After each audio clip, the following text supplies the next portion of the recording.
Hello, you're listening to Crossing the Desert. This podcast is a reality series about how I build my small business in the Emirates. You will hear my calls to friends, the sounds of Dubai streets, and most importantly, the stories of entrepreneurs who opened a business and settled here in the Emirates.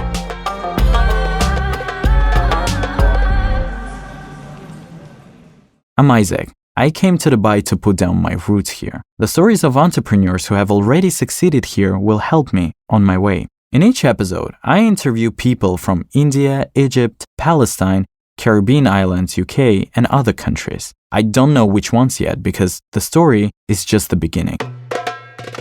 The podcast is brought to you by Fortis, the omni-channel platform that integrates POS, CRM, orders, payments, and loyalty programs for small and medium-sized businesses. In the previous episode, you caught me in the dark moment of my story. Problems were piling up, I was tangled in projects and tired as hell. Maybe I'm trying too hard. Maybe I should lower expectations and lay back a little, or focus on one thing at a time. Luckily, I have this podcast, which means an excuse to consult with other entrepreneurial people who, like me, are putting down roots in MENA. Today, I met with Wajda Khalidi. She owns a brand of Palestinian olive oil, Levant. And what's special to me, she is building this business calmly, step by step, combining it with her office career. Listen to how she started. I was working as an interior designer for a very long time. And then I changed to real estate agencies. I was living in Canada for a good while where we don't have Palestinian olive oil. And we used to drive for an hour and a half to places to get what is closest things to the Palestinian olive oil. I thought when I come to Dubai, I'll find all kind of, and my option and this. And when I came to Dubai, I was not satisfied of the products in the city.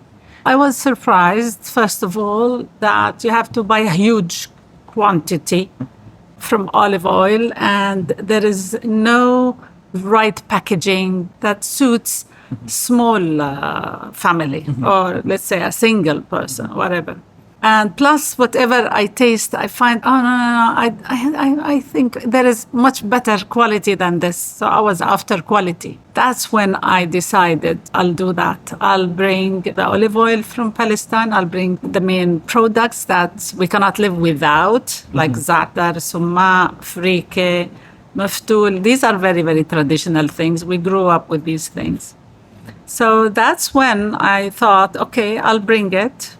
Wajda worked at an office job, but in parallel, steady, gradually, she began to build a business, brick by brick. And she based it on a simple idea. She needed to bring to the market the product that she herself lacked.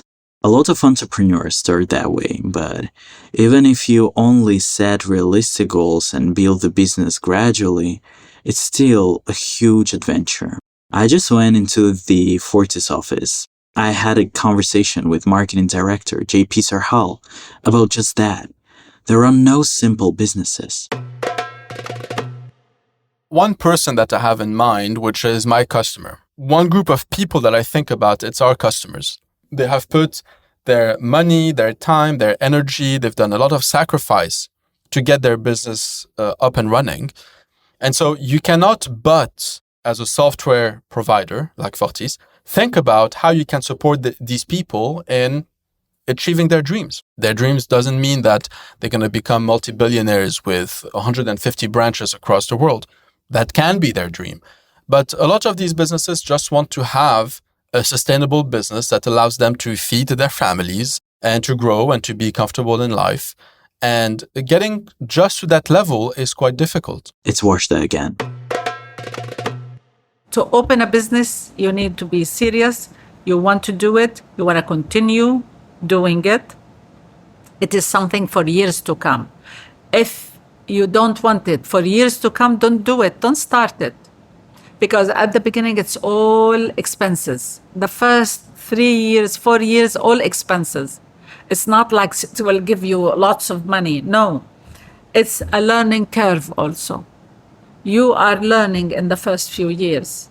4 years of expenses? This is something I really find difficult to accept. For some reason, I believe that things would be different for me. I will come to Dubai and in a few months build something profitable and certainly large scale. Not Saudi Aramco, of course, but something notable. But Wajda advises me to get ready for a marathon. So, no, I like the idea being in Dubai, starting this business for sure. I'm looking forward to grow and ship it to the international market. This is, we'll leave it to the future. Anyway, this will be my baby. I'm planning it as a retirement project for me. Slowly but surely, let it grow at ease.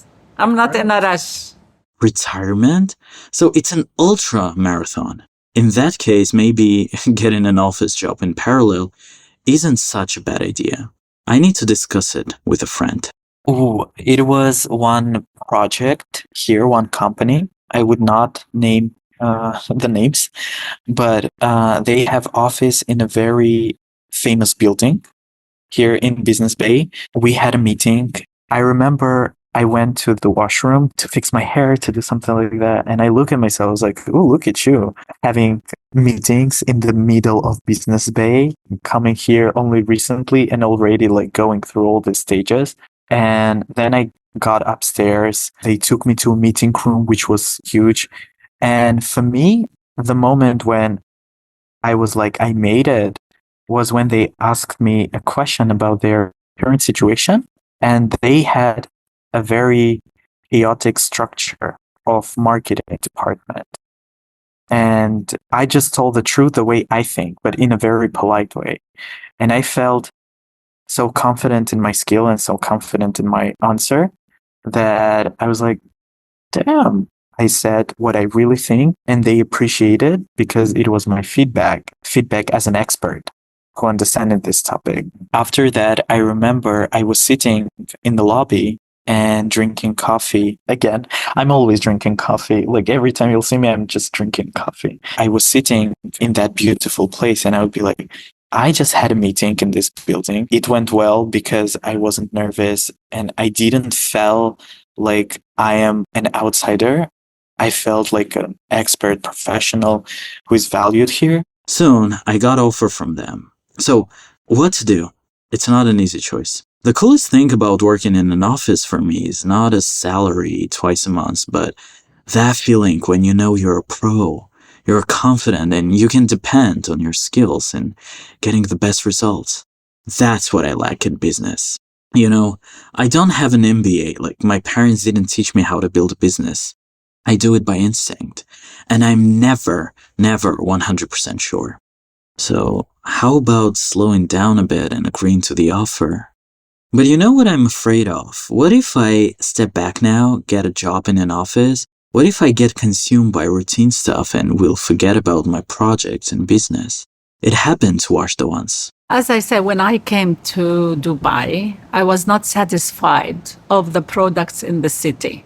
They are thinking of huge families. They are thinking of somebody come and take 15 kilos of olive oil or take a big bag of za'atar, whatever.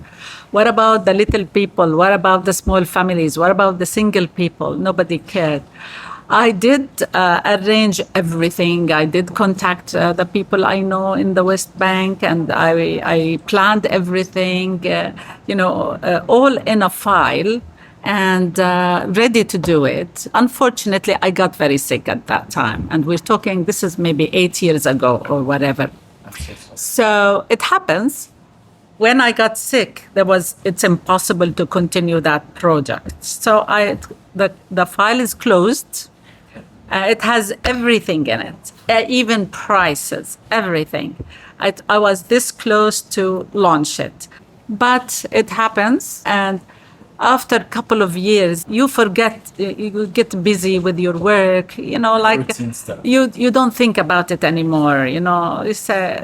It's something you were planning to do. You did all the homework, but there was no time or opportunity to do it. But that was by no means the end of Wajda's story. And then, of course, COVID came. And we stuck, do you remember when we stuck at home for a good while? what do?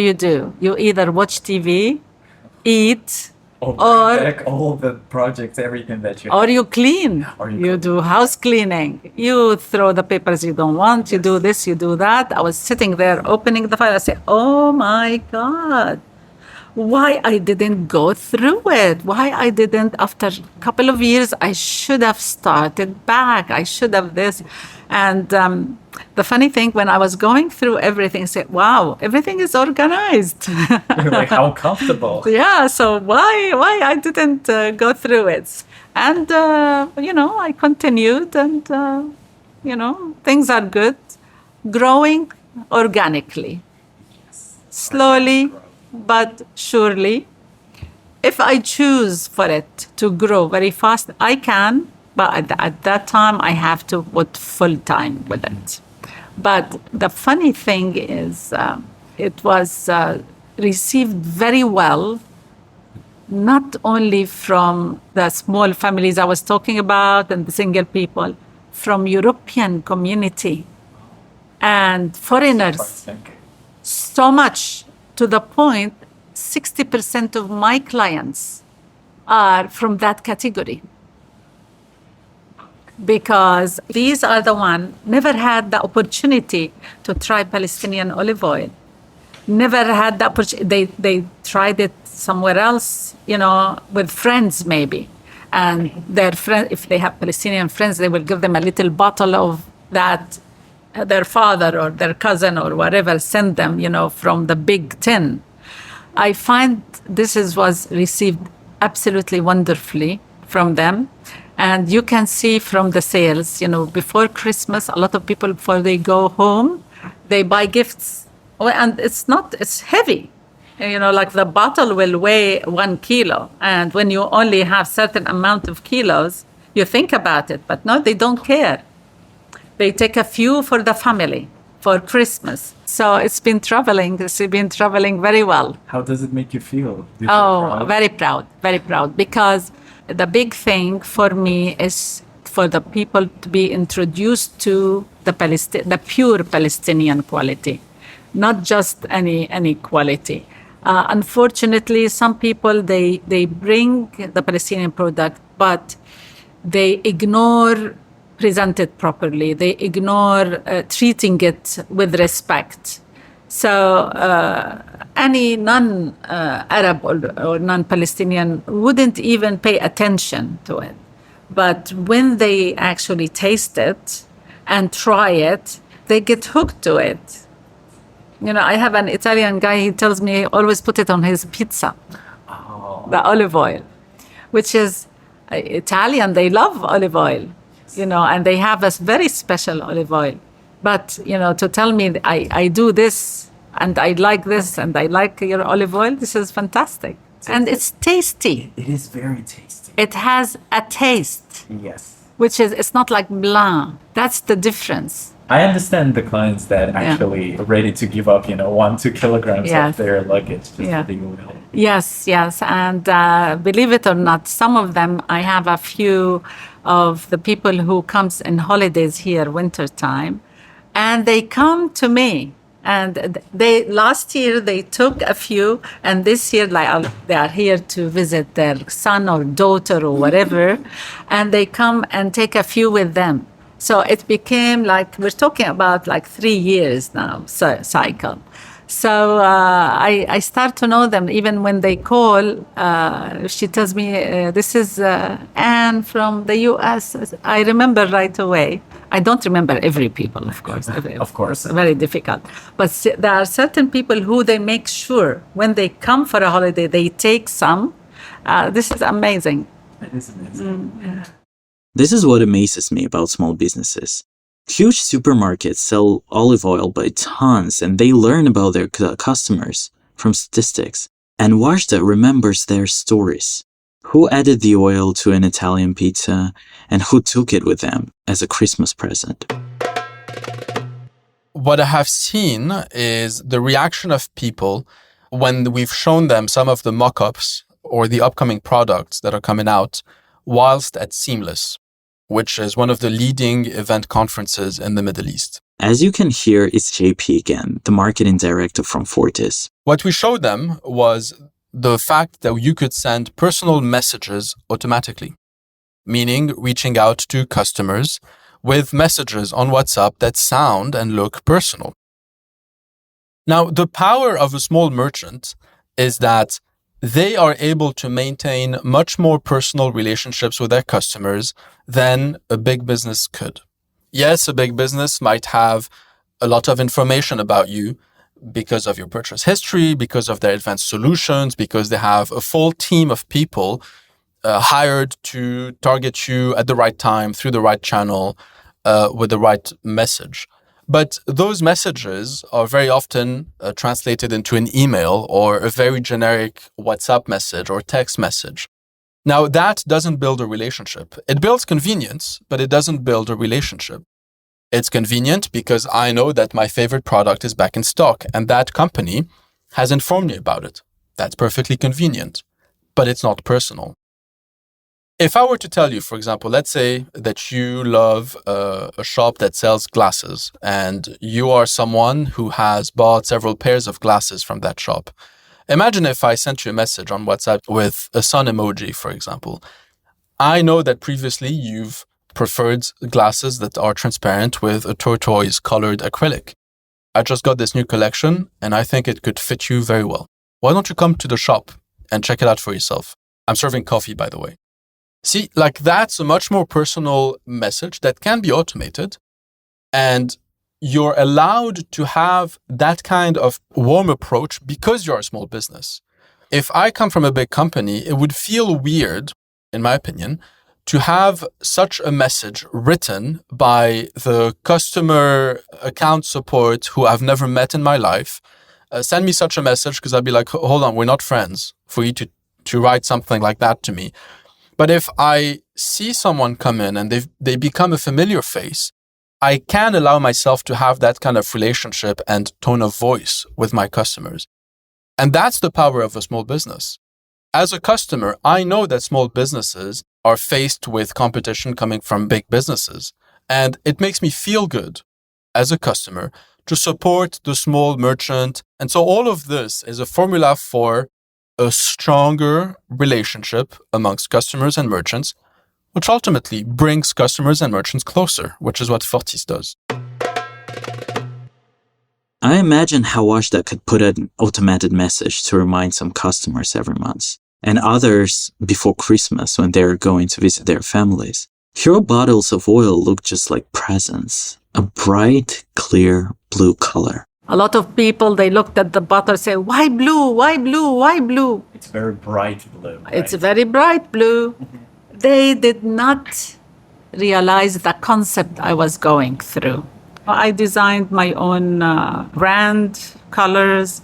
I based it all on the Palestinian industry of hand-blown glass in the West Bank, which is clearly blue. That's very striking royal blue.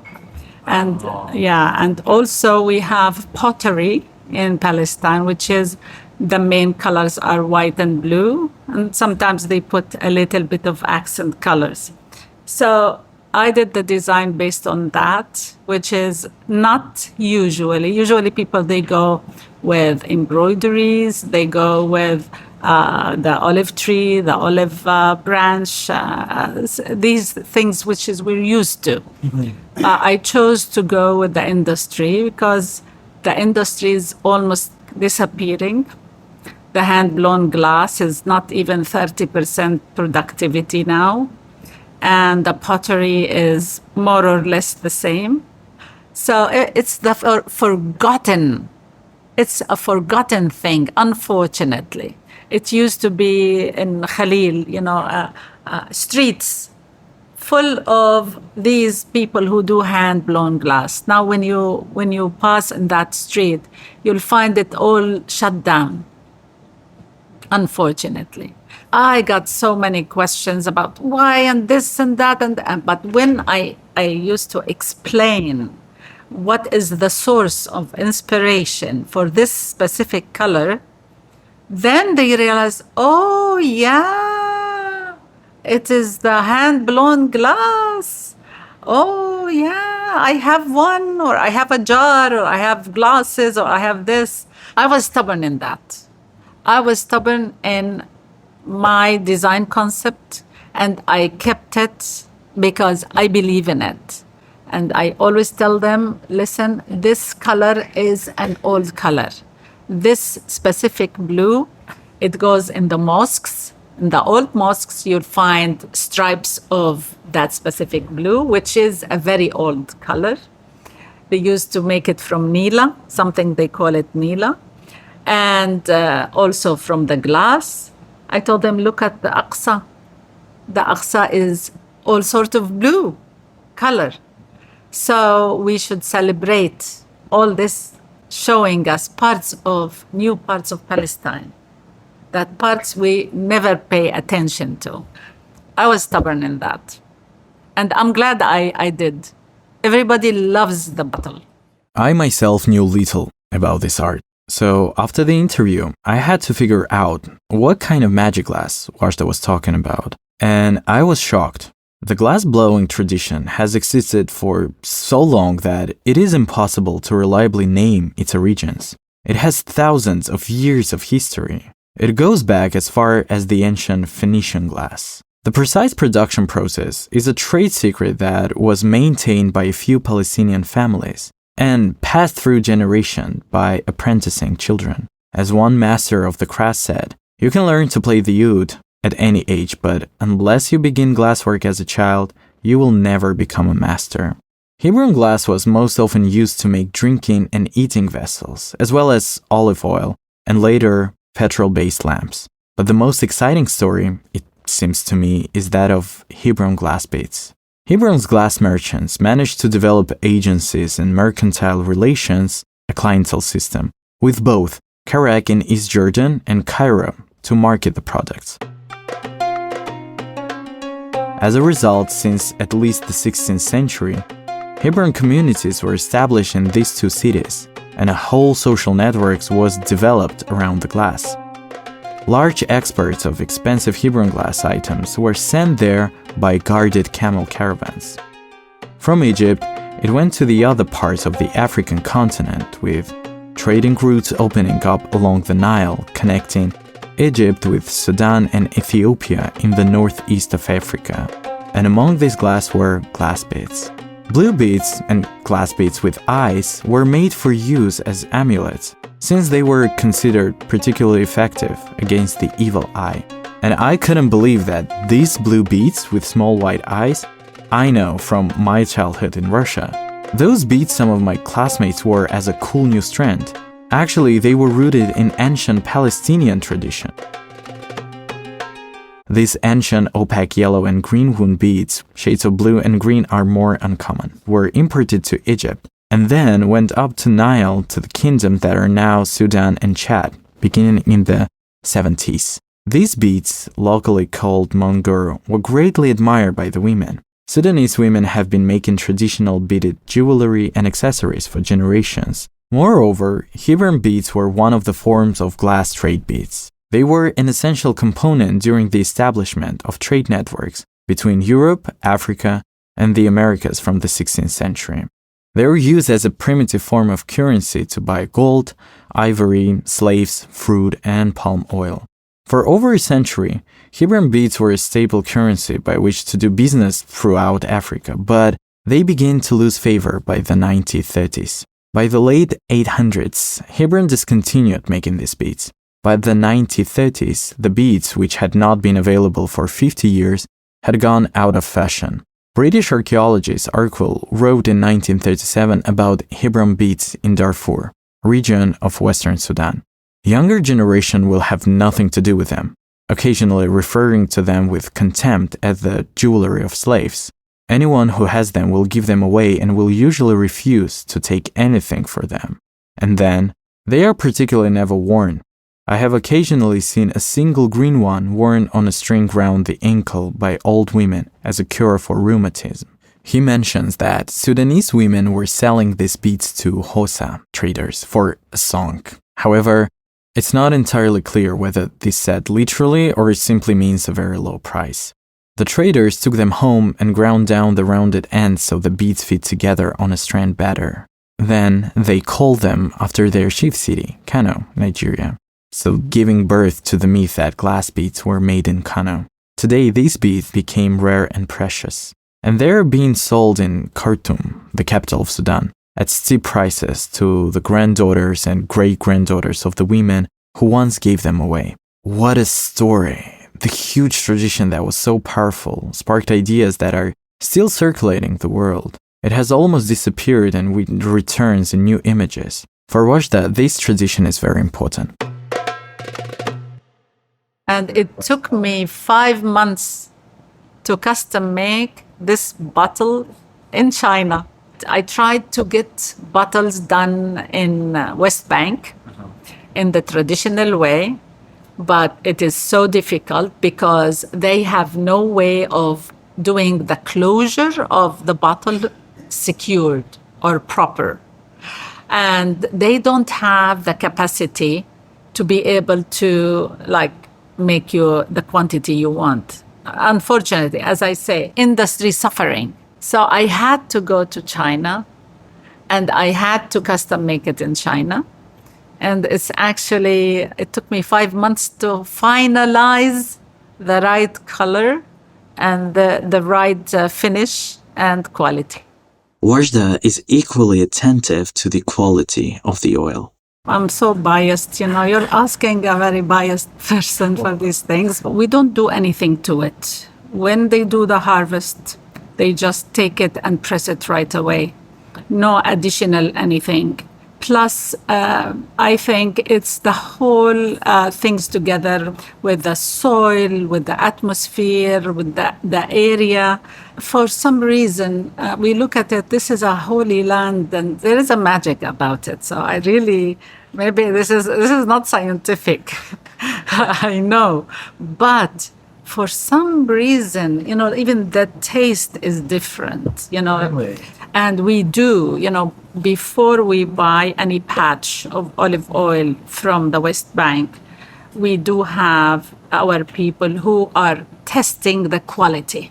For me, I care about what I receive is the exact quality that I wanted and I was asking for. And I'm willing to pay whatever. I never negotiate prices. I don't believe you should negotiate and squeeze the farmers out of pennies just to satisfy yourself that you are a great businessman. I'm against this big time because I know whoever dealing with this is their life being. For me, an extra few dirham does not mean anything. It means a lot for them. For me, it means a lot to get the quality as is without people playing with it. This season I went through, I couldn't get the full quantity that I do ask every time. This season I was only able to get half the quantity. Every season is different. If last season was quality-wise rich, that means this season will not be much. But this year, it's not only that. It's less quantity, plus some people couldn't do the harvest for some obstruction, So that even made the quantity less. Although the people there working so hard to get me the quantity I want, but I got half of it. And it took a long time.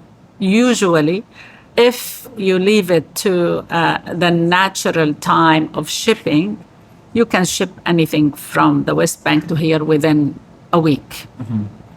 But last shipment took a month and a half. That also made me think, I say, oops, am I gonna have anything, Palestinian this year or not? I was really worried. Mm-hmm. So that is a big challenge to me, to keep the source and the availability of the products here. That's a big challenge. For example, I'm now out of certain products. In my last shipment, I asked them for sumac they couldn't ship it from an area to an area to put it on the shipment. Even though the shipment took that long time, still. So these things happen, but I called the brand Levant, which is also Jordan, Lebanon, Syria. I was thinking a little bit ahead. If anything happened that I wouldn't get any of those products in the future, I will bring other products from the Levant area and introduce it as the other part of Levant. But I chose to start with the most difficult one. It's also an expanding future plan too, because I look at the area, I believe in Levant. I don't believe in borders between them because it has the same kind of food, the same kind of culture when it comes to food. So whatever it is all about olive oil, za'atar, summa, the traditional food, whatever. The plan is to have the best of every product from every country, which is now there are countries. I will not stop. I loved hearing how much determination and greed Wajda puts into her business. And it's heartening to think that all of this, selecting oil around Palestine and negotiating with Chinese suppliers, Wajda does alongside her office career. And while I was thinking about all of this, I came to visit JP at the Fortis office and met the team.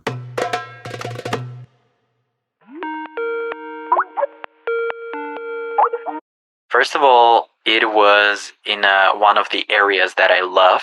Yeah, the Fortis office is located in the Dubai offices. The second office is where we work 25 hours. Hotel Cinema Akil is located. It's a very buzzing, working type of environment, which I very, very love because it kind of reminds you like New York type of level, but on a very low level, like simplified version of New York, I would say in that case. Yeah, I know it's just what I feel about that area. And you see there are a lot of people like having coffees, talking to each other about some deal, something. Then Doka came in, we discussed the business, and she was, from the very first second, she was so involved and open. And yeah, you feel a part of a huge team, like very strong team, because mostly I work and operate alone. So to meet like-minded people that share your enthusiasm or share your passion regarding something, it's always a nice thing. My imagination already drew me a picture. Me and the guys like JP and Toka working in an IT company. We're having coffee breaks. And then real Toka says, you know for a fact there's no freelancer ever who would ever argue that they can do this forever. It's not a forever thing. It is a transition between something, exploring, and then your actual plan. So it's a calculated risk where you go like, okay, now I'm here, I want to be there, let me try this, and then you become a freelancer and do that thing. If it works, it works. If it doesn't work, you might make changes, you might change the whole thing, but no freelancer can be a freelancer forever. I don't think it's the career path to reach a very strong ground. That's about me. That's about me. I'm the freelancer, and it can't last. There are only two paths from here: to take a step to the left to a business, or to the right to an office job. And I need to make up my mind. I have to figure out what I really want. And if you want to hear more stories from the Fortis team, how they made the choice between business and office, how they build their careers, then listen to our second podcast, Everything is Personal. And in the meantime, I've got a lot to think about. Wajda told me not only about her business, but also something personal, about how she climbed Kilimanjaro to figure herself out. Listen to it. I had a health crisis at that time.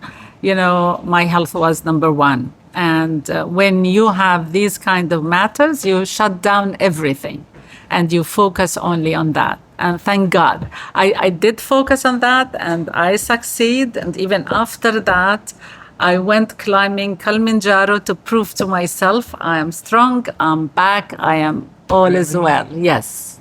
Can you tell me a little bit about Kilimanjaro Mountain and Oh. the climbing? It's I'll tell you, it's so high. Well, I barely made it. Wow. So It's- it was your commitment to yourself, yeah? It was a commitment. A friend of mine wanted to start a charity actually in Jordan for the legally blind kids. And she told me, Wajda, we are a group of people. We are fundraising and we want to go. What do you think? I said, listen, I have to ask my doctor. If he allows me to go for it, I will. And actually he did. And I had to commit to a 6 months training. I never ever committed to a 6 months training in my whole life. I'll buy the membership, never go, more than 3-4 times. But this time I committed. And I made it with difficulty, but I made it. Yeah. Was it beautiful? I didn't feel it's beautiful because I was exhausted. You're like, I just need to go I just got there like half dead. I looked and said, okay, here it is. Oh, it was very cold because we went in January. When you go high, there is snow and it's a cold weather. Say, okay, I made it. Okay, let's go down.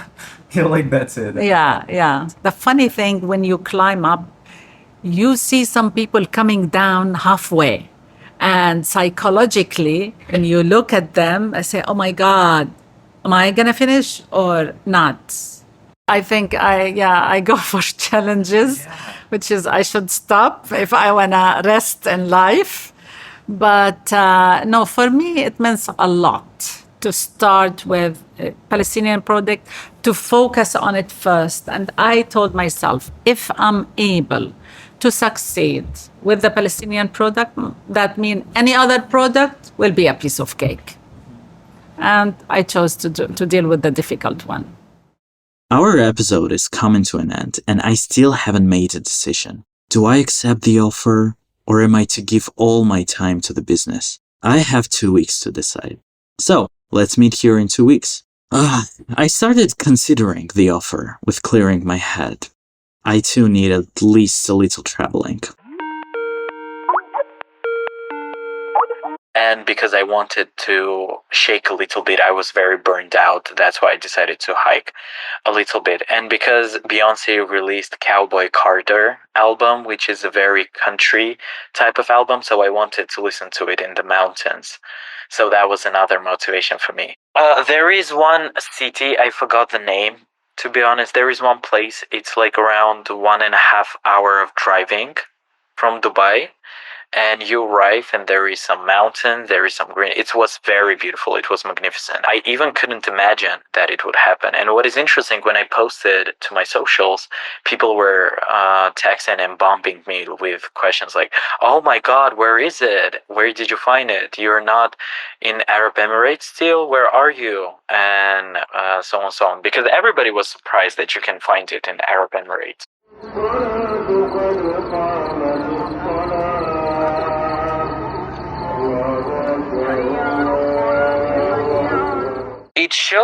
It reminded me that, it's not, everything is not about the work. God, how to explain it? It's like whatever you're doing, you're still a person. Like, your profession defines you, but not fully. I'm curious, do you still keep this feeling, or like you Oh, no, of course not. Of course it disappeared after a couple of days.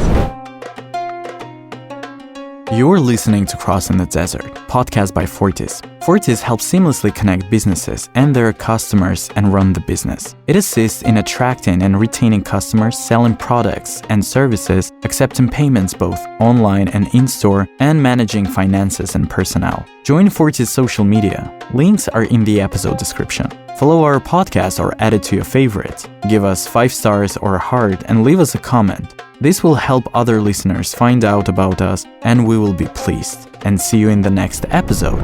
Production by Hatch Up Podcast Studio. Showrunners Alexandra Volkova and Yelena Volkova. Producer Albert Olhavikov. Scriptwriter and editor Livia Stivo. History consultant Alona Podnibenna. Sound designer Mikhail Vasilyev. And I'm your host, Isaac Delongin.